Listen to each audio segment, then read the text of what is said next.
Thierry Ardisson, le problème de com, là, vous le partagez, le point de vue de Dominique Besnéard? Ce qui s'est passé, on voit tous. Il y a eu la droite, il y a eu la gauche, rien n'a marché. C'est le milieu maintenant. Et on s'est dit, on va faire Macron. Et tout le monde a cru à Macron. Moi, quand je l'ai vu dans la cour du Louvre, en plus, comme je suis monarchiste, j'ai trouvé qu'il était très bon dans l'incarnation du corps du roi, quoi. J'ai dit, voilà, le mec, il a compris, quoi. Le problème, c'est qu'en fait, c'est des stagiaires.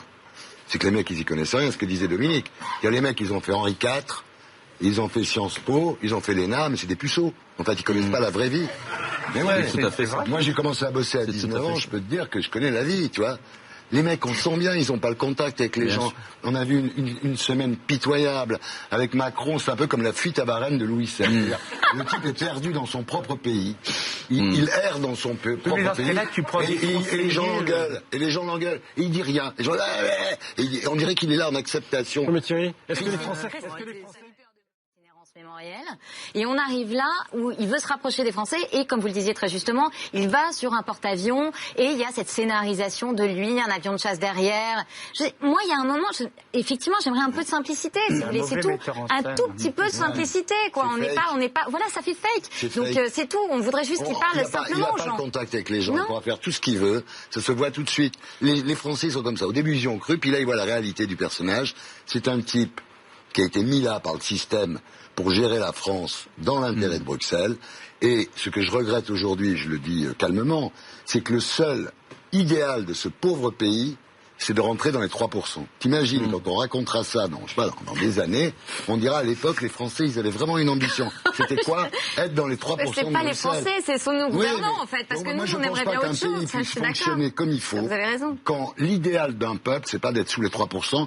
Je pense que Macron est un peu, désolé de le dire, c'est le Gauleiter de Juncker. Et il est là pour faire régner l'ordre de Bruxelles, quitte à ruiner la France. Voilà, moi, ce que je pense. Ah, le bec. Mais qu'est-ce que vous racontez, monsieur Ardisson, quoi? Non, mais ça me choque vos propos. Une espèce de happening permanent. On essaye d'éteindre un incendie, on refoule le feu dans un autre endroit. On se dit, ah mince, là, il y a 14 000 emplois. Donc, on va essayer de retrouver une mesurette après.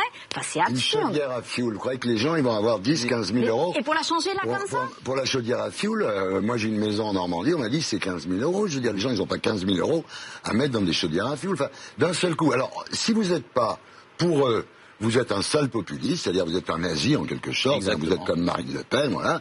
Et si vous acceptez pas... Faites gaffe au raccourci, vous allez vexer Nicolas Dupont-Aignan. On se connaît Nicolas, on se connaît. Ce que je veux dire simplement, c'est que si vous acceptez pas ces mesures, vous n'êtes pas écologiste. Voilà. Donc si vous n'êtes pas d'accord avec eux, vous êtes un type qui est contre l'écologie et qui est nazi. Ben, non, c'est pas une méthode très intéressante de gouvernement, ça. Et puis par ailleurs, moi je suis là où je suis entièrement d'accord avec vous.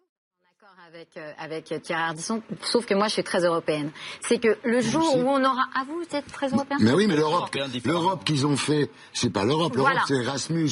Et maintenant, l'Europe, c'est devenu l'euro. C'est-à-dire qu'on s'est fait avoir. On n'a pas fait une vraie Europe, intelligente, cultivée. On a fait une Europe du pognon. C'est une Europe, oui, pour les technocrates. D'ailleurs, on est dirigé par les technocrates et malheureusement, on voit ce qu'ils font. Parenthèse européenne refermée. Non, juste...